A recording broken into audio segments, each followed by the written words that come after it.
Hello, hello, and welcome. Thank you all for joining. Looks like we are live. I think things are working.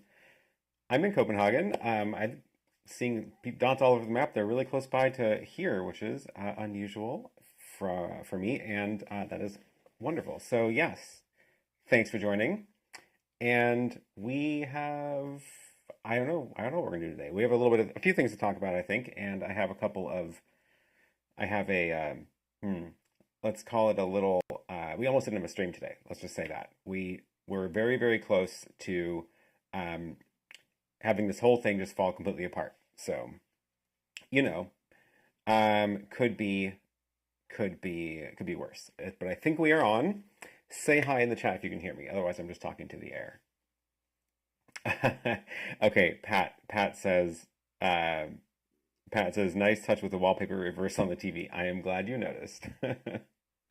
The yeah, that was a last minute thing. I was like, I bet there's a USB input in that TV, and sure enough, there was. And I put my wallpaper on a thumb drive and flipped it around so that in the mirror it looks the right way around. Oops, I'm pointing on the wrong side. You are on audio good. Thanks. Thanks. Sounds good. Awesome. Yes, in vision promotion. I like to do that when I can, because why not? So, okay, let me tell you about what I was trying to do to get this running. So, I'm here in Copenhagen on the way between Trondheim, Norway, and Berlin tomorrow, and I thought I would just stop in here because there was a flight and to Copenhagen, and rather than just turn right back around and go to Berlin today, I was like, why don't I just spend the afternoon here? And then, so I found a spot here. I'm nearby the train station, so central or main station, and I couldn't check in until like 2, so I was just wandering around, filming other things, and then I had to go find a SIM card. So checked in, went to go find a SIM card, and I got this. The only one I could find was this Leica. So the Leica Mobile seems to be one of the only options you can just sort of get randomly at a store without planning ahead. And I put it in my iPhone, and it worked great. It took a few minutes to sync up, and then I was getting good speeds, no complaints really. And then I put it in the YoloBox, which is in fact what we have here today. So this is what I'm streaming from. Put it in the YoloBox, and nothing happened. It just couldn't find a signal at all. Just no. And I was like, well, this is not good. What's going on? And I tried tethering the YoloBox to my phone. Was not fast enough for that. Like, I've had problems with this in the past, so I didn't really expect it to work. It was not usable. I did learn from past live streams doing this kind of rigging up that testing is useful. Imagine that. So I did, in fact, for the past about hour or so, I've been sitting here streaming to various unlisted YouTube videos, trying to listen back to them to see if they work and to see what bitrate I can actually push out that's going to actually work for this. So I was trying all the combinations of the of the bitrate options, of streaming from the YoloBox to my studio, streaming from the YoloBox to YouTube, from the YoloBox through Amazon into my studio, from the Mini or the Pro, like all the different combinations. Oh yeah, speaking of, I did bring both with me. So none of that, it was not going well tethering. It didn't really work on the hotel Wi-Fi, which again, I was not surprised about.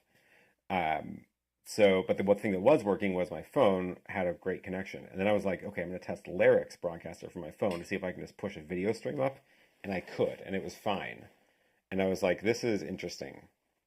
So then I was like, okay, worst case, I just do the stream from my phone. I just put the phone up here, point it at myself, mount it on a tripod, do the stream from that one camera, no big deal. And then I could not find the little clamp that goes around my phone. I think I didn't bring it. So I had no way to mount the phone onto a tripod. Then I was like, I guess we're not doing that because I'm not going to hold the phone up the whole time, that is for sure. And then it dawned on me that I had seen a mention of the APN settings on the SIM card documentation when I bought it, and it specifically said APN for Android. So apparently Android devices have to be manually set up, but the iPhones don't. That's why it wasn't working. So once I looked up those settings, I plugged them into the YoloBox, and then sure enough, instant 4G connection on the YoloBox, and everything has been fine. So that is what we're streaming from right now. And the other, but then I had to test the speeds. So speed test was showing like 40 down, 20 up, which should be totally fine to push a 3 megabit stream, but it wasn't. So I've actually dropped the bitrate down to 1 megabit. So that's what you're seeing now, is a 1 megabit stream from the YoloBox into my studio up to YouTube. So that's why if it is blurrier than normal, that's what's going on. So Emerald Audio Visual says, who did you get the SIM from? Normally it's all spot on with Danish providers. So I did the tiniest bit of searching. I could only find Leica, and I think I saw Lebara at the airport, but then I couldn't find one nearby here, and I didn't buy it at the airport. And as far as I can tell, you can't buy prepaid ones like as a tourist that are the like main carriers here. I very well could be wrong. That this was like 3 seconds of Googling, and the article was from like 2 years ago or something. But also like this was the only one at the store that's nearby. So it's also Sunday, so it's not like all the stores are open. But yeah, that's what I've got. So yeah. Oyster is the prepaid version of 3. I haven't seen any signs for Oyster or anything here. I have seen the Leica and the Lebara signs though. Yeah, but it's working now. It's working. It's holding up. And I have been pushing a 1 megabit stream with one of those videos on a loop to my studio, back to YouTube, listening to YouTube for the past hour. So I am like thoroughly sick of that song now. Actually, I'm not. It's a good song. The one I used for the little video B-roll clips from Vienna and Bratislava. Anyway, I was listening to those and I was paying attention. The reason I used something with music, obviously, so I could get a constant feedback without having to like stare at the screen of like, are we dropping any frames? Most importantly, are we dropping audio? And I was dropping I was hearing dropped audio when I was streaming at even 2 megabits. So it seems to be working fine at 1. It was APN settings the whole time. I know. Yep. Key says 720p. I don't know why. I am pushing 1080 from the YoloBox to my studio. So 1080 at 1 megabit. Maybe I actually should have done. Maybe I should have dropped the. Let me show you the YoloBox. Maybe I should have actually dropped the bitrate or the frame. What do you call it? Pixel size, image size first. Maybe that's what I should have done before I dropped the bitrate so much. Because at least like I don't know. Next time I'll experiment with that. Lebar is met at best, but he managed to get online. How much was a SIM? It was 99 Danish kroners, which is about $14, and it is. It says 100 gigabytes, which there is no possible way I can use. So it should have roaming within the EU, but I think the roaming might be limited to 5 gigabytes instead of 100 gigabytes. I'm gonna take it to Germany and see what happens. Now I actually bought 2 of them because my first thought was, oh crap, I put this in my iPhone first. What if it locked itself to my iPhone? And now it won't go into any other devices because my stupid AT&T SIM worked that way. So I was like, I'm just going to buy another one and put it into the YoloBox first, and that didn't solve it. So, Petra says, do I see your logo on the hotel TV? Yes, and did you notice it is the right orientation around, even though the TV is in a mirror? Next time you can ask the European crowd for the best SIM provider. So, okay, tell me what is the best SIM provider for Iceland, because I'm there next week. They can't legally do that in Denmark. The roaming, the data thing. So I don't know because it like as far as I can tell, the limit they give you can change based on roaming, but like they can't change the SMS and voice. I don't know. I was trying to read the fine print, and I thought I saw somewhere that it said data roaming was capped at 5 GB. But if it is 100, then I'm happy because then I need to worry about data at all the rest of the trip. And the other question is, does Iceland count as EU roaming? Which I think the answer is no, but it's been a while since I've checked. Where in Germany am I going? I'm going to Berlin tomorrow. So I'm taking the train here because I wanted to spend less time on planes. So I got, Trondheim is very, very far away. It's very far north. So the train would have been like an extra 10 hours. So I took a flight out of there down to here and then taking the train tomorrow, which will be a 7-hour train to Berlin, which sounds fun. So, oh, locking the SIM to a phone. Okay, that's good. That's good to know. That I am glad.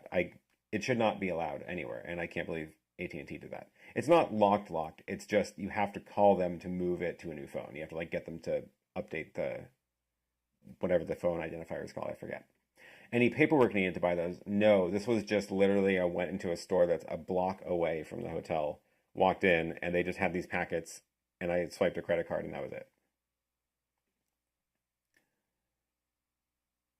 If they search you at security and find all these SIMs, you look like an international man of mystery or CIA, take your pick.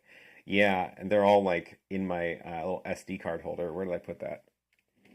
They're in, I don't know where it went. My little, yeah, I've just got a bunch of them crammed into like one of the places where I put an SD card. Europe is, in fairness, a minefield when it comes to providers. No country is the same. That's what I've been gathering. Yeah. Okay, questions. We've got actual questions coming in. Great. Does Zoom work on the YoloBox? Could you have initiated a Zoom session back to the studio? Not exactly. So for whatever reason, on the YoloBox Pro and I guess the original, all the YoloBoxes except for the huge one, on all of those, the cameras are not exposed to the operating system like a webcam. So it would be very cool if, for example, so the way it works on the YoloBox Max, which is the giant one that I was showing at, I got a chance to play with at NAB. The way that one works is any apps on that device see a webcam, but the webcam is not a webcam. It is a virtual device that the rest of the device can switch between the different inputs. So that's unfortunately not the way it works on the YoloBox Pro or the smaller ones, which means Zoom wouldn't see a webcam that you could then switch to. It would be very cool if they did do that, though, on the Pro, because then you could use the Pro, which is a more reasonable size, to do things like Zoom or Instagram or whatever it is. It would be very cool.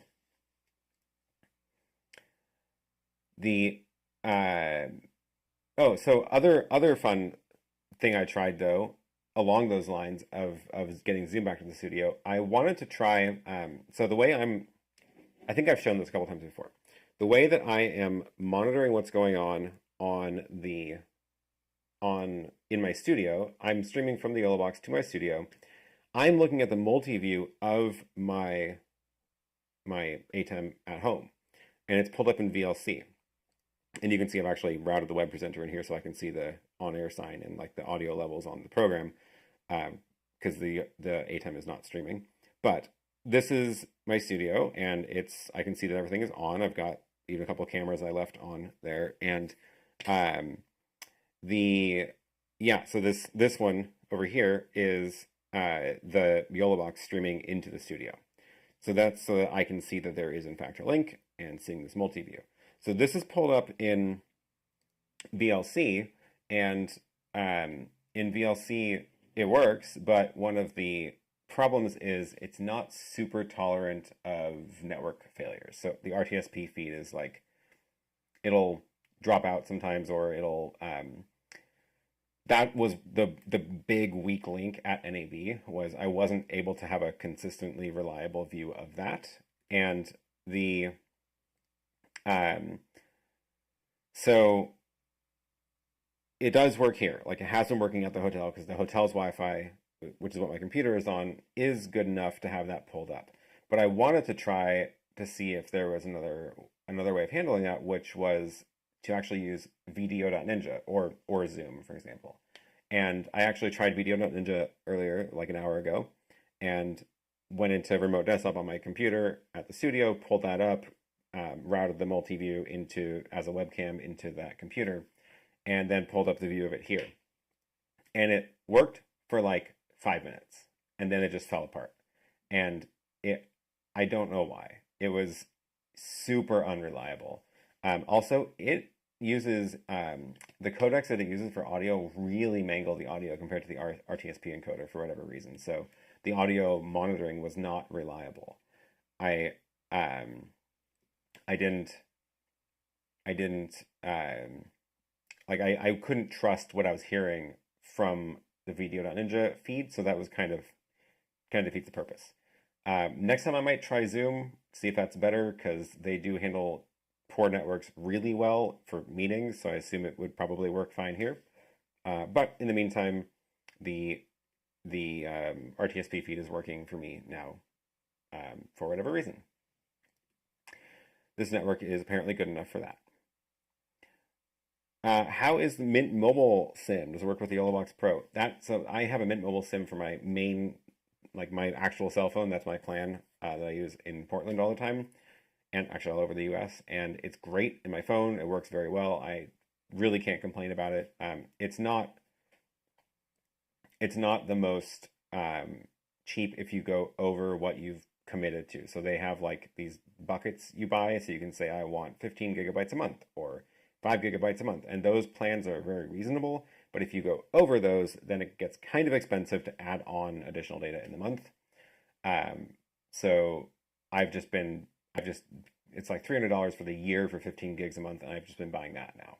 And I probably could go one tier down because I haven't actually used 15 gigs every month, but that's my phone's SIM. That is what I put in the YoloBox at NAB, and that's what I was using the whole time. So that worked fantastically. It worked really well with the YoloBox. I'd made the mistake of not running a power cord to my little camera here, and it is about to die. Do I have a battery and a cord? Where did I put all the wires? It'd be nice if I could I should probably just swap the battery out instead of trying to pretend like the ZV-1 can actually be powered from a USB cord, because it really can't. So oh, there it goes. We're about to die.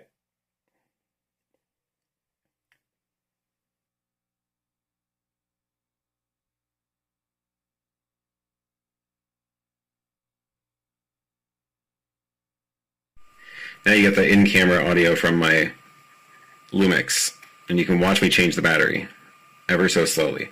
Good thing I put it on this little base plate, though. Come on. There we go. I swear it was fully charged. Oh, right. I've been streaming for an hour before I started this. No wonder. One-handed battery change. And I got it backwards. Yeah, sorry for the audio.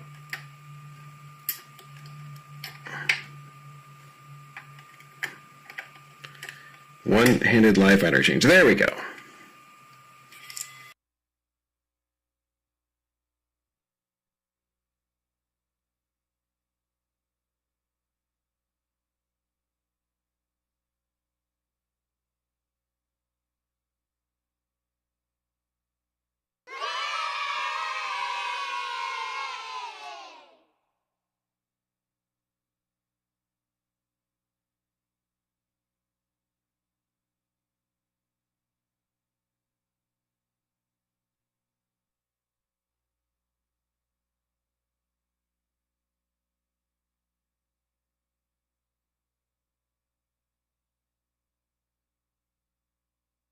What's going on with the sound? There we go.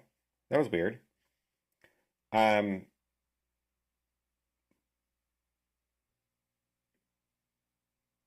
That was not my fault. That was not my fault. That was a YoloBox glitch.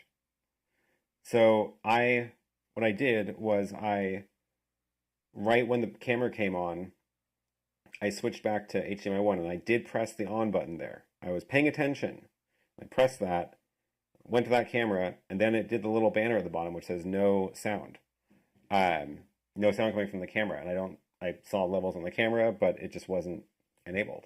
Something about the timing of the signal and me pressing that HDMI 1. I don't know. Moral of the story is don't change your camera batteries live on the air. I don't know. But hey, I did also remember to turn off the AFV button on the YoloBox today. So that is good news. I am learning how to use this thing. Cool. Audio is back. Don't know why. So let me go back and say what I was saying to Keith, because Keith sent me a super chat. Yes, thank you for that. So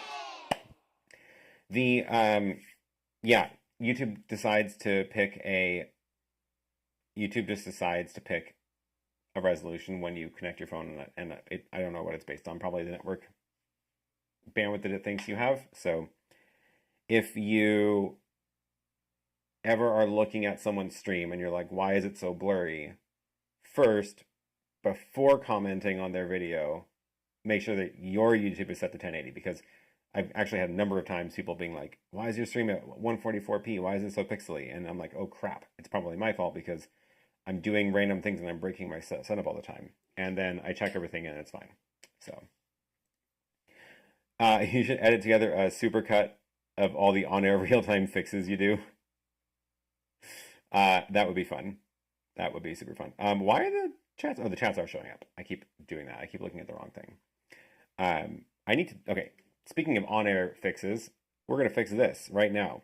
I keep looking at that, expecting that to be what is on the air, because that's how things normally work. So I'm going to go change my multi-view so that that is actually the, oh, I forgot to relabel it, the web presenter. And we're going to rename it to web presenter WebP, like the image format. There we go. And now I can see the on air, which means when I click a chat message, I will actually be seeing it there, which is good. Also, then the audio levels bouncing are more obvious to me.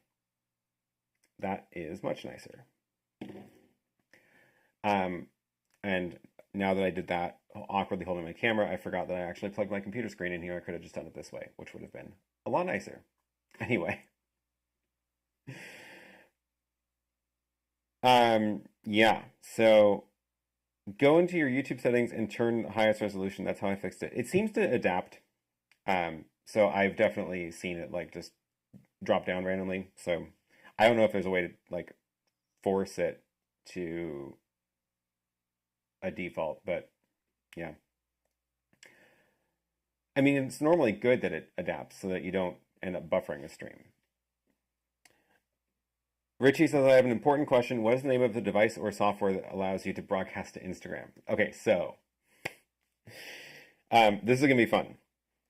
So at NAB, when I was at the YOLO Live booth, they had this massive, essentially TV screen, which is called the YoloBox Max. It is a vertical, giant tablet touchscreen, and it has the real Instagram app installed on that TV. And then you can plug in multiple cameras to it. So they had a couple of PTZ cameras plugged in, but I actually plugged in my Sony camera to it, which is way better than those PTZ cameras, and did a little test stream to Instagram. So it is on my Instagram still if you go look at a couple of the latest photos. So that device, YoloBox Max, it's not out yet, but that was like a beta version of it. They were demoing at NAB, and then they actually want me to take that back to my studio and do more demos with it there. So I actually shipped it to the studio, and that was a whole thing. It was a whole thing. I had to go, as the booth was packing up, I had to go get that box. Came in a wooden crate essentially, and it was so heavy. It was like, I swear it was like 50 pounds, maybe even 70 pounds. And then the stand for it came in a massive box, like 6 feet tall, but it was super light. So I had some help, thankfully, from Rocky Nash, and we rolled those down the expo hall into the FedEx, thankfully, in the convention center. Took them to FedEx and shipped them back to my studio, and they were supposed to arrive Sunday after I got back, which was the day before I left for this trip. So that was supposed to be when it arrived, and of course it didn't. So it actually got split, and the stand arrived 3 days late, and then there was just no tracking info for the YoloBox Max, and I was like, great, did they just lose it? That's not going to be fun to deal with, and it thankfully showed up yesterday. So, yeah, thanks FedEx. So anyway, when I get back, we're going to have some fun doing some live streams on Instagram, because I haven't done too many of those yet because I don't really want to stream from a phone. But it'll be fun to stream with a bunch of cameras and try to figure out how to rotate everything into vertical video formats. So that'll be fun. Speaking of streaming to Instagram, yeah, looking forward to it. It will be fun. It'll be really fun. Okay, so Lance says I use YellowDuck for the live stream to Instagram. Here is the big difference between what YOLO Live is doing and YellowDuck. I would never, ever recommend anybody use YellowDuck for streaming to Instagram. It's not that it doesn't work. It works fine. The problem is that it is explicitly against Instagram's terms of service because it is not using their app to stream. And they can and very likely will shut your account down at some point. I have, in fact, lost my Instagram account already in the past for other similar reasons, doing things that should have been fine, but technically against the terms of service. And yeah, they don't mess around, and there's nobody to call. You can't just like call up Instagram technical support. So the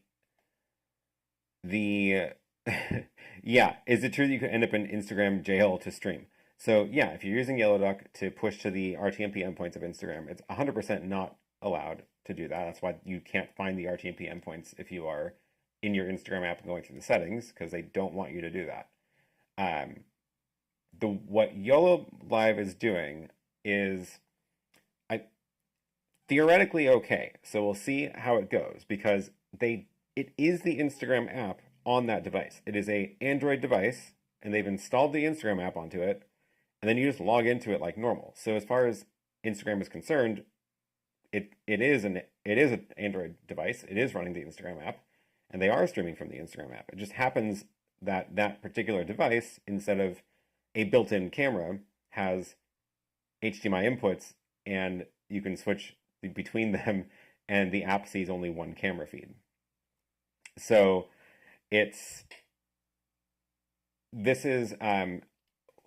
we'll see how this plays out, because I don't really understand why Instagram wants to limit you to only streaming from the phone and not from professional systems. Other platforms actually do allow you to, like Amazon, for example. If you're in the Amazon influencer program, you actually have to start the stream from your phone. Like, you have to use the phone to configure everything, and then they let you go live using a phone camera. But there is a setting in the app that's like, give me the RTMP info, and then you can plug that into anything else and stream from those. And they encourage that. Like, that's totally fine as far as they're concerned. So, yeah, we'll see. I don't know why Instagram wants to limit it. If they want to limit it because they don't want people to produce professional looking things, then they're not going to like what YOLO Live has done. But they can't exactly stop it because it's the Instagram app on an Android device. It's not going over other software. So we'll see. We will see.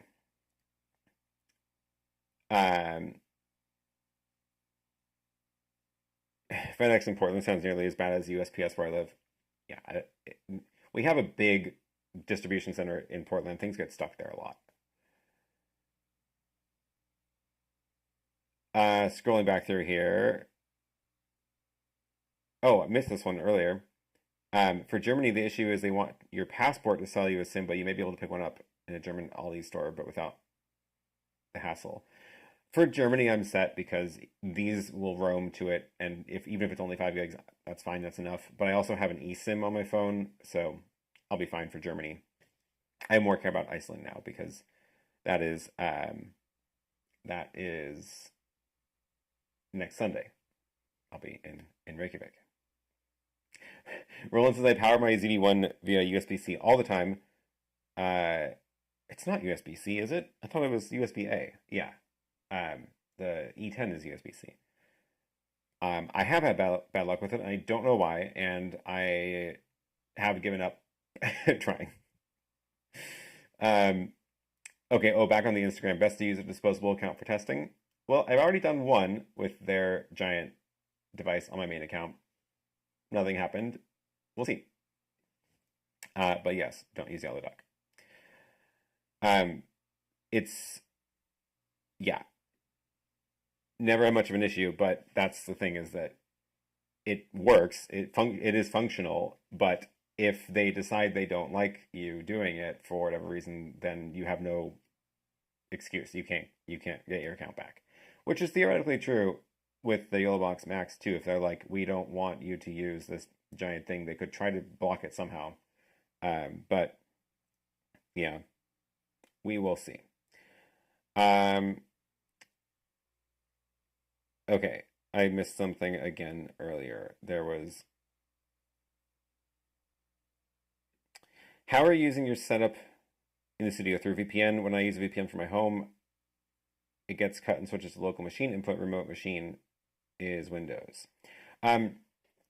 So I've done port forwarding for some of the things. So my companion buttons are actually port forwarded. So I have a public website that I can access. Not public. I have a real DNS name that I can type into the browser. It asks me for a password, and then that is port forwarded to companion on the Raspberry Pi. So I don't need a VPN for that.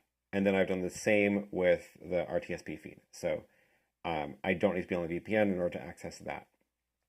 I have noticed that depending on the network I'm on, sometimes the VPN, it doesn't like being on the VPN, and it can't like send traffic fast enough, even though it, like, if you look at the speed test, it should all work.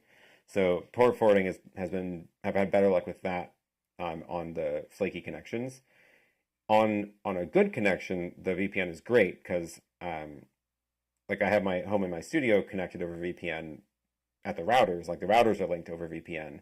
So for those two, if I'm at home, I can access all the studio stuff as if I were local. So I can type in all the IP addresses of any internal device and they come up and everything's perfectly fine. But I have gigabit on both ends, so that helps. They're also both in Portland, so we're not going over the ocean or anything.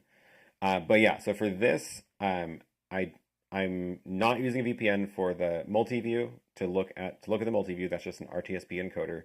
I'm not using a VPN for poking the companion buttons. I do have a VPN set up, and that is how I get in to access things that I don't plan on accessing a lot. So for example, the Magewell device that is receiving this RTMP feed, that does not have a public port forward for it. So instead, I get in the VPN, type in the local IP, and pull it up.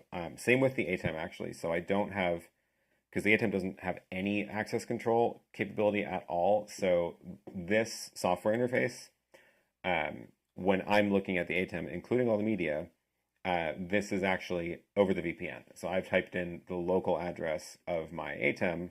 It doesn't show up on the network because it doesn't go across the VPN, but I type in the address that's local and it connects.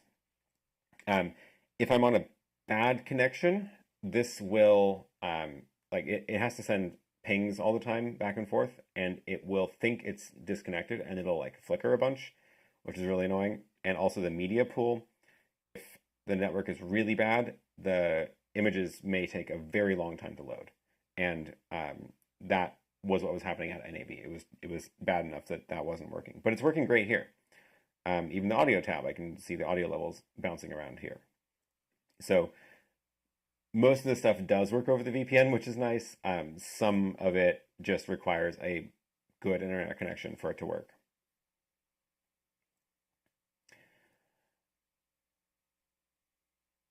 Okay.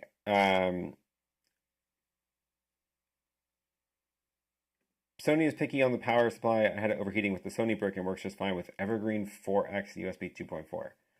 So weird. So weird. I don't know. Have you thought of streaming to Instagram in a vertical format? Maybe your live would fly under the radar a little. So that's what the YoloBox Max does. It is entirely vertical format video. So you like when I was using my Sony camera, I had to just turn it sideways, and then it showed up right on the screen, and it worked fine. What mic am I using? It sounds decent. That's good. It is the DJI Mic, and yes, the link is in the description. This is the new one that I got because I was curious about it because it is so small. It is so small. I love how small it is. And the case holds the receiver, both transmitters, and these little plugs to connect it to your iPhone or Android. The only thing the case does not hold is the lav mic or the 1/8 inch cable, which is a bit of a bummer, but I do like how small the case is. And this is a charging case also. So that is nice. Yeah, I wanted to bring this because it's a lot smaller than the case for the Hollyland, and it's smaller than the case for the Rode, although somebody could make a case this big for the Rode Wireless Go 2s if they wanted to. Yeah, I like it. Ooh, okay. Iceland is covered by Vodafone and 2 local, so Vodafone is probably your best bet. Thanks for the tip. I will try to get one of those at the airport, which is probably the easiest place to get one. And if I know what I'm looking for, then I won't have to wonder if I'm finding something that's a little bit shady.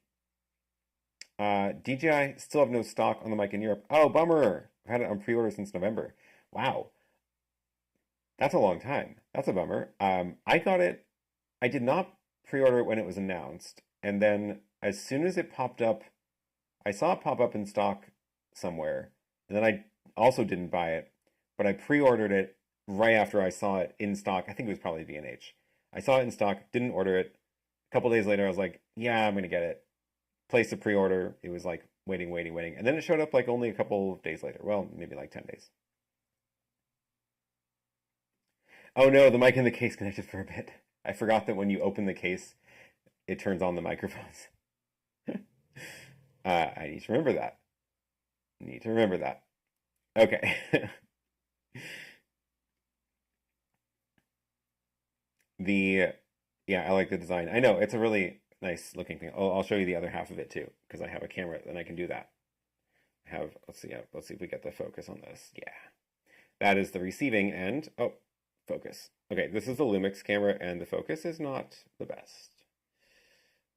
Autofocus is not the best on this, but yeah, this is the little mic attached to the cold shoe mount on the Sony ZV-1. So those are the 2 cameras I brought. I brought the Sony ZV-1, and I brought the Lumix GH5 Mark II. Let's talk about this for a minute. So, okay, I know people have been asking me why I don't use this, like, because I've been bringing the ZV-E10 with me on the last couple of trips.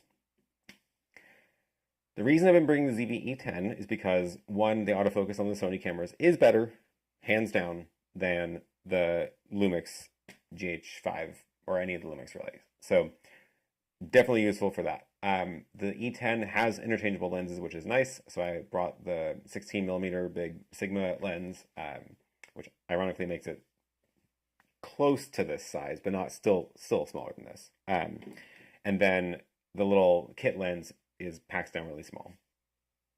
I've been bringing that because I've just been wanting to travel very light, not carry a lot of stuff. And as you can see, this camera is not small, especially with this is the 12-60 lens, which I like it a lot. It's nice, and it's a big range, and I like the lens. It's big. I decided to bring this to try it out, see what it's like to carry it around, ironically, for like 2.5 weeks, which was maybe not the best time to try it. And I have to say, I do like this one. I like using this one a lot more than the Sony. So as much as I like the Sony autofocus, changing any of the settings on the Sony cameras always feels like there's a disconnect. And I don't know how to describe it. I feel like the E10 is almost worse than the ZV-1 also, but whenever you push any buttons, there's just like this tiny delay before the menu changes. Or if you're scrolling around on things, like you have to push, there's no scroll wheel. Wait. There is a scroll wheel. There's not a scroll wheel for some of the things you do. Sometimes you have to navigate with the left and right. So it's just that anytime you press those buttons, there's just this delay that makes it just feel like you have to wait for the camera. It's tiny. It's really, really minor. It's not a big deal, but it is just a little bit. And I had kind of forgotten about that until this week when I've been using this, and it's just so responsive. Everything you push in it responds instantly. Like, let me see if I can, like, I don't know if it's going to come across demonstrating this like on camera because it's really about what it feels like. But if I want to like get into any of the menus, you know, you press and then you can like scroll like that or there, and it's very, very quick. And then any of the, like when you're changing any of the settings, like the shutter speed, right? It just feels better. I don't know how to describe it. So it's changing modes. You know, you get a little wheel up here to change modes. You've got the one over here, which goes between still photo mode and self-timer mode. This one's like movie mode or photos. There's these buttons up at the top for doing like the, if you want to change the ISO or white balance. And there's just more buttons, which means it's faster to navigate and faster to change things. And yeah, Roland is saying if you make good use of the memories on the Sony, you don't need to dork around with it much, which is true. But there's still the navigation to get into those. And I have set up on my ZV-1, I have set up the little function menu, which I now also know where the button is in reverse. So when I'm looking at, when I want to change stuff in the ZV-1, I can pull that up and then navigate around. Okay, this is the one that the scroll wheel doesn't do anything. So I have to go and click the buttons to navigate this. And I've customized these, which is good because now they've got the ones that I use most often. But it's still function, scroll till you get to the right thing, and then change the setting. Oh, right, scrolling changes the setting on some of them, but apparently not on all of them because I was on the volume and it wasn't changing the setting. So it's just more clicks. It's more awkward. And on the Lumix, it's like, oh, you want to change the ISO? You press the ISO button, and you can kind of muscle memory where it is because the button doesn't move, which is not the same as software buttons. So it is, yeah, changing between focus modes is this little thing, so I can go between manual focus and single tap autofocus really quick if I want to change my mind. It's just so much nicer to use. And I also like doing actual photos on it. It's so much easier. It's so much easier. So I've actually been taking a bunch of photos on this trip, which I'll post, I don't know, on my Instagram maybe? We'll see. We'll definitely go on my website. But yeah, I can't imagine having, when I was doing photos, I was taking a bunch of like slow shutter speed and then switching to different shutters and different apertures and different, I was just changing everything really quick to experiment and see what happens when I take a photo and then change something and take the next photo. So I don't know what setting I want ahead of time. And it's so much faster to change it in the GH5 compared to the Sony. So that is my story. Let's see how many people I've upset with my Sony stories now. ZV-1, ZV-1. I do like it. Again, the ZV-1, they're good cameras, and the autofocus is really good and way better than the Lumix. And I think that's why, like, when I've been using it for video stuff, I mostly don't change the settings, so it's fine, and I don't get annoyed by it. But as soon as I want to go and be like, I'm going to take a video, and I'm going to take a photo, I'm going to switch into time-lapse mode, it just gets more frustrating doing that in the Sony cameras. Graham says the Sony A6400 settings make no sense to me, and the online manual is awful. I give it up and leave it on auto most of the time. Sure. Yep. I record my podcast using ATEM Mini. Should have gotten the Pro. Depends on what you're doing. And 2 GoPro 9s, but the quality isn't great. Can I use any mirrorless camera with clean HDMI out? Wanted the ZV-E10, but they stopped making it. They stopped making the ZV-E10? I thought they just released it. That's weird. I was unaware of that. Yes, any mirrorless camera with clean HDMI out. Clean HDMI is the key there. And then the other one you want to think about is how you're going to power the camera for long enough. So, for example, if you're recording a podcast that you are in, it's probably not a good idea to have to swap batteries mid-sentence. So make sure you have a plan to power it continuously. I have had better luck with the DC battery adapters that have a USB on the end compared to the powering this ZV-1 over USB. The GH5 actually theoretically does have, like, it is specifically meant to be powered over USB-C. I haven't done too much experiments with that yet, but look into that bit as well, because you will want them on, like, powered continuously. I agree that the GoPros are not going to be the best quality for that. They need a lot of light to work well. They don't work that great indoors. One of the worst bits is if you have the stabilization on, then the HDMI out is delayed by like half a second. So it's really, really long. So if you are using them indoors and they're fixed, make sure you turn off I forget what it's called, hyper smooth or something, or whatever the stabilization is. Range-wise, how's the DJI Mic perform? Can it cover 500 feet? Does it connect on 5 gigahertz or 2.4? I haven't done like really extensive range tests yet. You know, I should do is just go walk down the street and see how far I get. I doubt it would cover 500 feet. That's very far. I would look at whatever they advertise it as and then assume you're only going to get a good result for about half of that distance. That's how I would approach it, but I haven't done any actual tests myself. Let's see if I can find it on here, and I can share my computer screen since I wired that in today. They say 250 meters, 750 feet? So I would think that at 500 feet, unless you have actual line of sight, you're gonna have some dropouts. If there's anything in between, I would expect to have dropouts. Yeah. Oh, speaking of the DJI, somebody asked me about that mic at NAB. Where was that? For my sake, if you do have a question, please do put Q in front of it, because then it makes it so I don't have to scroll through them as much.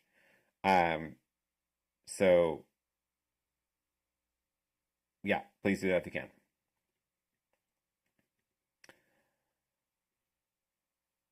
Lance says a buddy of mine is an expert in the Sony menus. I mean, yeah, if you learn it, you get used to it. It's just I just seem to be faster at navigating the Lumix. Oh, here it is from Keith. So you love the DJI microphone and the sound. Was that what disconnected when you went mobile at NAB? No. At NAB, I was not using lav mics because I did not think it would have been a good plan to use that type. So I was using that handheld mic. And the handheld mic had an XLR transmitter on the bottom from Sennheiser. And that is what disconnected. So that range was like 5 feet or something, but it was because we were in a super noisy 2.4 gigahertz environment.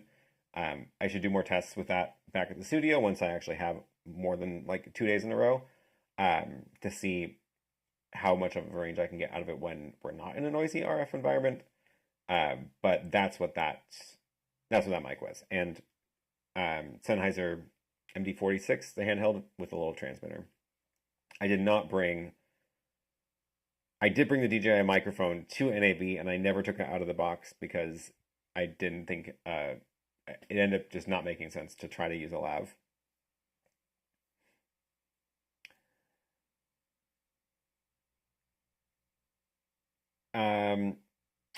Jules says, do you think YoloLive will incorporate the camera scenes loop function, which is needed for auto scene changes to loop and not shut off?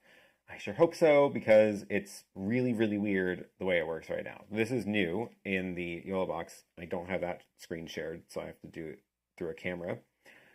This is new in the update they announced at NAB. This screen, the auto switching. So it is really cool. I like most of what they did here, where you choose which you want to include in the auto switching loop. So I can say, for example, I only want my 2 cameras. I don't want my computer screen to be included. And then you can choose how long each of them stays on. So I can be like, okay, we're going to stay on the main camera for 6 seconds and then the secondary camera for 2. That's all great. You can go in the sequence or random. The problem is when you actually turn this on, it does that. We're 6 seconds on this camera, and then it should switch back to the other camera. Yeah, there it goes. And now 2 seconds on that. But then see how that switch just turned off? So it's kind of pointless, because like I wanted to loop. I wanted to just stay switching. So yes, I believe they will probably fix that, because a lot of people have pointed it out, and they do listen to feedback. So yeah. Emerald says the ZV E10 production is on hold, not discontinued. Chip shortages. That makes more sense. Yes. That is good. Christopher says, what do you think of the Skylink announcement that you can now be not limited to your home address? If I remember it correctly, it is you can move to a new location. You can like change locations, but you're not supposed to use it while moving. So seems like good for if you are going to be doing like a long road trip or something, but not for the in motion parts. Just like set up a new, park your RV or whatever somewhere and get internet for the night. I'm glad they're doing it. It seems like they are. It sounds like they are going to try to do it eventually, where you can use it in motion, but I imagine there's a lot of very complicated things involved with that. Houston Professional Photography says, I have the YoloBox Pro. Will it get the TikTok or Instagram feature for streaming? I have no idea. I think it would be very interesting if they did port that feature into the YoloBox Pro. It's a completely different way of working with the device, though, so it would be a pretty big change, and I don't know exactly what would be the best way to do it. So it's worth thinking about, because I could definitely, that YoloBox Max is huge. It's really, really big. I'll show you now that it's finally back at my house. I'm going to somehow get it to the studio. It weighs 50 pounds and I don't have a car. So I might carry on my cargo bike if I can get the tire fixed on my bike. Anyway, bring it to the studio. I will show you how it works. We will do some streams with it. But ultimately, it is just software they've written for that massive device. So they certainly could bring it to the Pro. I don't know what their plans are. I did see in one of their promo things for it, there is a smaller, like, I don't remember the exact size, maybe like 17-inch desktop, like more like a giant laptop that you would put, like a vertical laptop that you put on your desk, rather than like a thing you put on a huge stand. So we'll see. We'll see. Again, I think if they hear feedback from enough people, then that is useful to them, and they do take that into consideration when they decide what to build.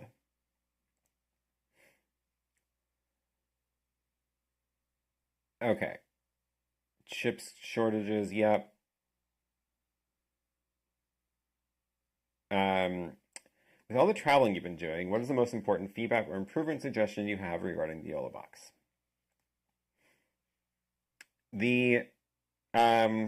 What is the most important? Okay, so one of them is the web overlay graphics, because what that means is that I can then show these chat messages, show things from H2R. I could do that all within the YoloBox. One of the things that's missing still that I have asked them for, and we'll see where it fits into their priority list, getting the timing right of actually timing out transitions and multiple things at once is really hard. So, like, let me show you what I mean. If I wanted to run the show entirely with the YoloBox and not stream back through my studio, which would be nice to be able to do that. I need to start the show with a graphic and a timer of some sort. I have a built-in timer, which is great. This is what it looks like. And I can show a graphic on the screen. So that's good. The problem is, if I want to do a countdown, let's actually do this. Let's change this countdown to like 5 seconds, and I'll try to mimic starting a show, and you'll see the problem here. So I don't want my mic to be hot, right? I want the countdown music, so that means I'm probably, well, first of all, their countdown timer doesn't have music, so I have to bring in music somewhere else. So I could bring in music from a video that I create on the SD card. For example, that's what I did in Vienna. What else do I have in here? Here's another one that I did. So you can see I've done this before.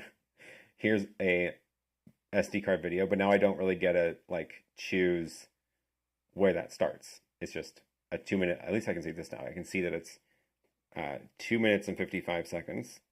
That is too close to focus. There we go. So they have that little timer on there, which is nice. So now that that is ready, that'll have music, which means I would then need to do audio follows video. Otherwise, I just do a silent countdown. Let's do a silent countdown because that's more realistic. So I turn off the sound.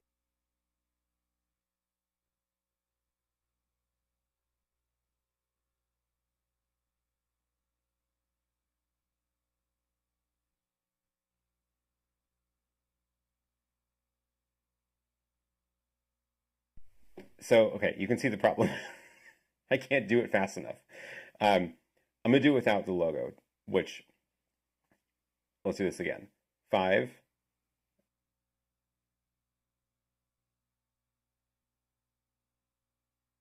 That goes away. I have to turn the sound on, and I have to go back here and take the logo off if I was actually doing that for real. There's too many things that need to happen when you start a show, right? You need to take the logo off, you need to turn on your sound, and at least the timer disappears by itself. That's kind of the problem, is that there's no way for me to do all of those things all at the same time. So you end up something has to wait. With Companion, what I have is I have a whole series of actions that happens with one button. So on this button, start with RTMP, a bunch of things happen. It cuts the program to input 3, which is where this feed is coming in from. It runs that stinger button. It tells the graphics to go away and get rid of the map. Mutes both microphones at the studio, turns on the audio from RTMP, runs the hide ad thing, which slides the ad off the script, turns off the downstream key, which was doing something on the ATEM. Maybe that's actually just old. And then, yeah.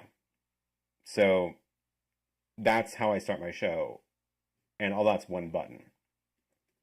That's why I keep asking YoloBox to put in support for Companion via OSC, so I could just do that, but in the YoloBox, and just write one button that does all these things.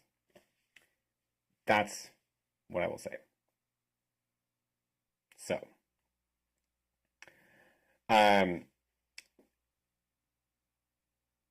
yeah, YoloLive should do something like in OBS where they expose a control API via JavaScript and the web source overlay, so YoloLive will expose a JS API to your graphics. Oh, that could work. That would be interesting. I was just thinking they could set up an OSC server. That way, you just push commands to it from anything on the network. Companion support would resolve all of that. I agree. And Andy is surprised they didn't do OSC yet for scripting. I know. I think they have a lot of features they are trying to do, and it's a matter of what comes first. So they're also working on, like, the YoloBox Max and other products. So yeah, it's not a huge company, but they do have a team. Computer screen is flickering. That's no good. I didn't see it. 50 pounds. YoloBox Max is a 27-inch screen. It felt bigger than 27. Is it really only 27? It felt bigger than that. Maybe it is 27. Well, I'll measure it when I get it. Are you actually thinking of using your bike to move it to the studio? Yeah, totally. I've carried TVs on my bike before. It's totally a thing. I have a cargo bike with a big rack on the side that you can put all sorts of stuff. And that's the one that I lugged all the video gear for the conference on.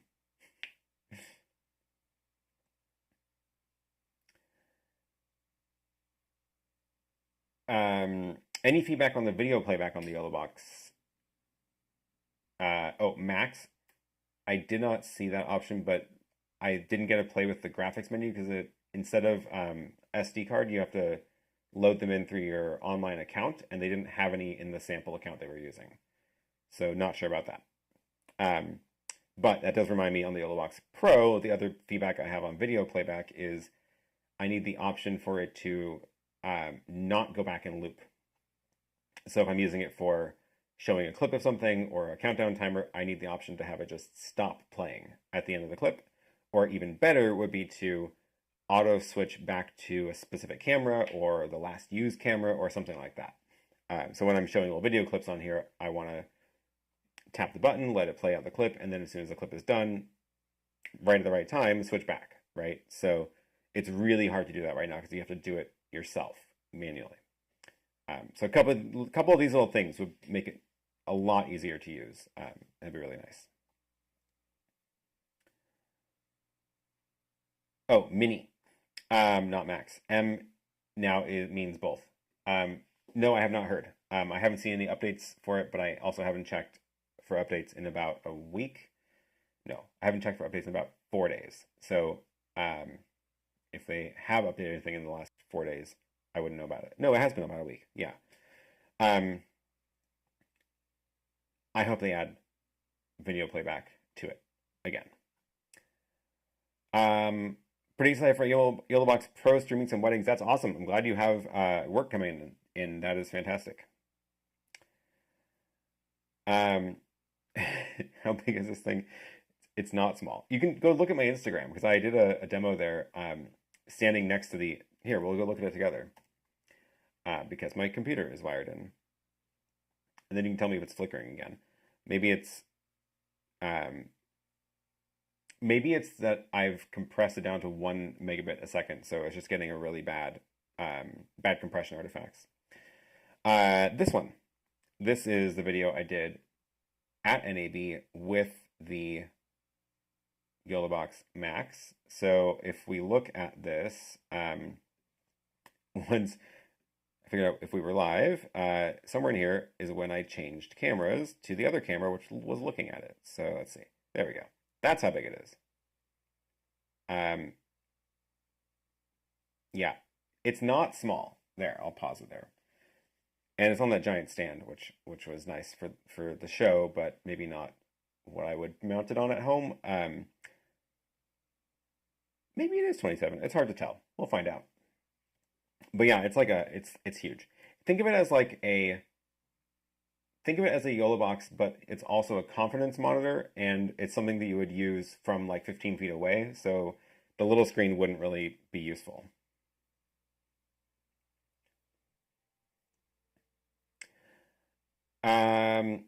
Any news on the studio and the new Constellation? So I did pre-order the Constellation for ME. Still no word about when it's going to arrive. I'm not really terribly concerned because I'm not home right now, so I'm using that to just be like, maybe when I get home, it'll just be there. No idea yet, but still very excited for it. I'm still figuring out how I'm going to wire it all together, so we will see. Question from Bullhorn. At this point, would you say the original ATEM Mini is obsolete? Actually, no, not at all. And the reason is because the original ATEM Mini does not have a few of the features of the Pro or the ISO, but if you don't need the features of the Pro or the ISO, then it's so cheap that it's still totally worth it. It does a lot of things. It just doesn't have the recording or the streaming or the multi-view. Those are the main things. And if you are using it as a webcam into your computer, or if all you're using it for is to feed an HDMI recorder or some other HDMI encoder of some sort, then it's amazing that it's so cheap. And it would be a complete waste to get a more expensive one because you wouldn't be using all the features in the $500 or $900 ones. So no, I don't think it's obsolete. I think it has a very good utility in specific cases. Yeah.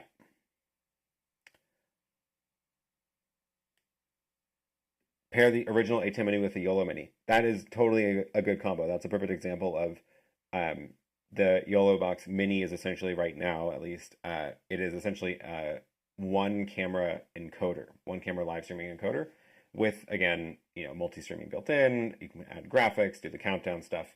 But it's a one camera encoder. So if you want to use more than one camera with the Mini, you need to get the multiple cameras fed into the Mini some other way. And the original ATEM Mini is a really good thing for that because it's just a 4-input switcher at that point. So I think that pairs very well together.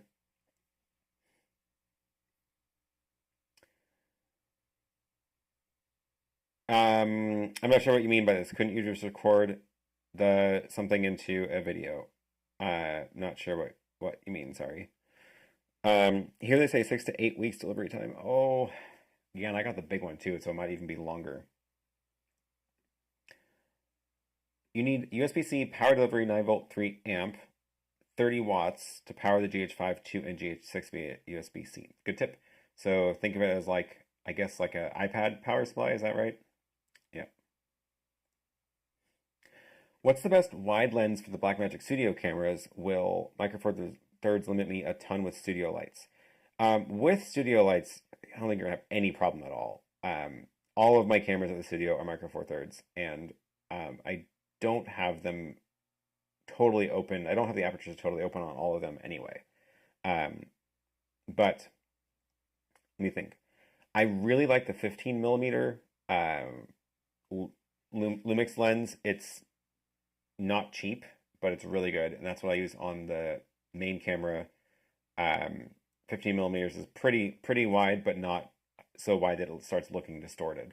And then I also use the 12 to 35 so that I can adjust it if I need to, but it mostly stays around 15 to 18 anyway. Both of those are really good. Oh, this is another good point. Powering the original ATEM Mini in a mobile setup is easier because the ATEM Mini is 12 volts, 1.5 amps, but the Pro is 3 amps and the Extreme is 5 amps. That is a good point. I hadn't thought about that. But yeah, that is very true. Cool. Okay, what else? We've already been going an hour. This is great that it's held up. For GH5 II and 6, iPad charger may work. PowerBook charger will absolutely work. Like a laptop charger, yeah. I'm glad that this stream is held up, even if it is just 1 megabit. So yeah, I talked about the GH5 Mark II versus ZV-E10, and I really have been enjoying using this more than the ZV-E10, even if I like the autofocus and how small the Sony is better. I have some plans for the Constellation 4ME, but we'll save that for next week because that's going to be a whole thing. There's going to be a lot to talk about, so we'll save that for later. Yeah, the YoloBox. This has been the YoloBox Pro, so that's what we're using today, and that is. Go back to the beginning of the stream if you want to hear about me frantically scrambling to set this up on this adventure of a SIM card. So it works now. It works now. But we almost didn't have a show today. So we'll see what happens next week. I don't know my plan for next week, but I will be in Reykjavik if all goes according to plan. So maybe I'll do it from the hotel. Maybe I will be flying drones around outside because it's going to be light till like 11 p.m. anyway. And I can fly there. Cannot fly here. Can't fly in Norway. Fun new things I've learned about the drone rules per country is that they are all standardizing on EU's rules in terms of categories of drones and whether you need registration or licensing for those categories. However, the countries still have their own ideas about things like whether you can fly over people, whether you can fly in cities at all, or if you need special permission for that. Also, some countries require that you have liability insurance for the drone, for yourself, I guess, for flying, whether or not the drone is big or small, and whether or not you're doing commercial work.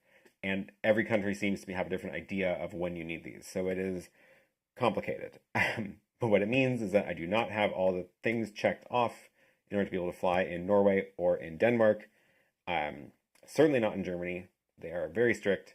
But Iceland's like, yeah, come on in.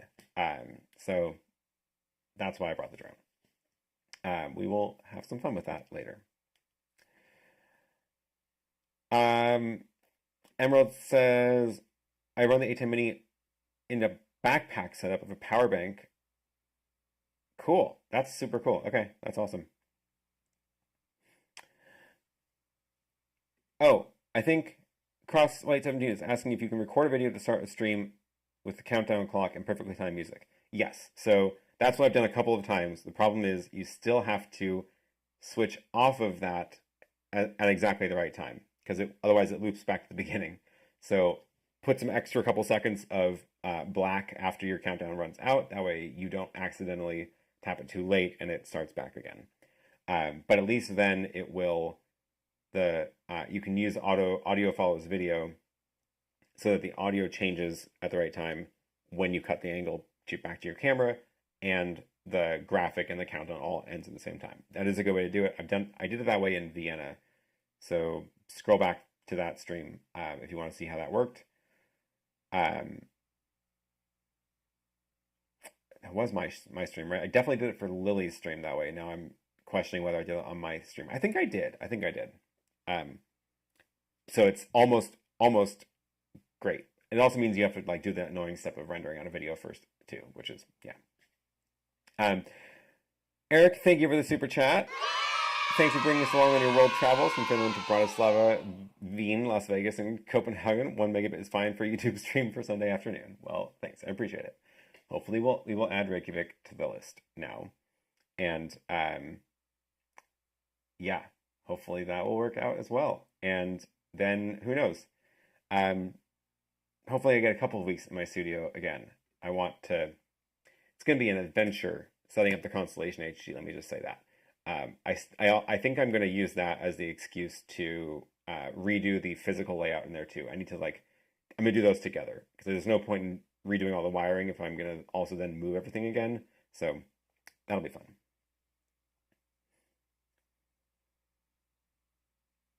Okay, last one before we wrap this up. The amount of coding you have done in your setup is intimidating. Do you have a suggestion for beginners to learn some of the Python, XML, HTML? You do. I don't do any Python. I don't know Python at all. I do mostly PHP, JavaScript, HTML, CSS. I don't know what to say here, other than I don't know how much is specific to like video production, I guess. It seems like everything that I'm doing is like, it's just little web stuff. It's not even complicated stuff. They're all just little bits and pieces that all just add up to a complicated thing. So like, don't think of it as like you have to learn about the whole stack all the way from nothing to be able to build like a Twitter clone or something. Like you don't need all of that. You just need the little bits and pieces here and there. So like you want to make graphics in HTML, learn a tiny bit of HTML and some CSS, and then learn CSS animations, and then learn just enough JavaScript to change the properties to make it all work. It can be fun to like do some sort of, I don't know what form this would take, whether it would be like live coding examples of like we just try to make something happen and hack it together in a couple hours, or actual tutorial videos. I don't know. But I agree. Once you look at all the things I've got piled up in this setup, it's a lot. but I promise you all of them are very small individually. And they're not even necessarily all connected. So, yeah. Okay. That could be fun. But yeah, in the meantime, like just any tutorials, you know, there's a lot of good resources, probably too many, but pick something small that you want to do first, like I want to make a countdown clock in JavaScript, or I want to make a lower third in HTML, or I want to go talk to the YouTube API to pull comments coming in on the videos. That's another example. So yeah.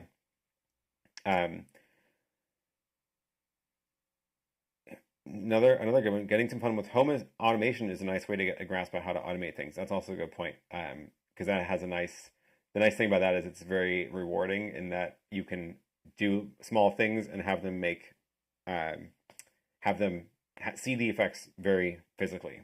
So yeah, I enjoyed the Arduino Tally Light stream. That was fun. That one still gets a lot of views, unfortunately, because it was not meant to be a tutorial, but people think it is. So the comments on it are like really angry because they're like, I wish you would just get to the point.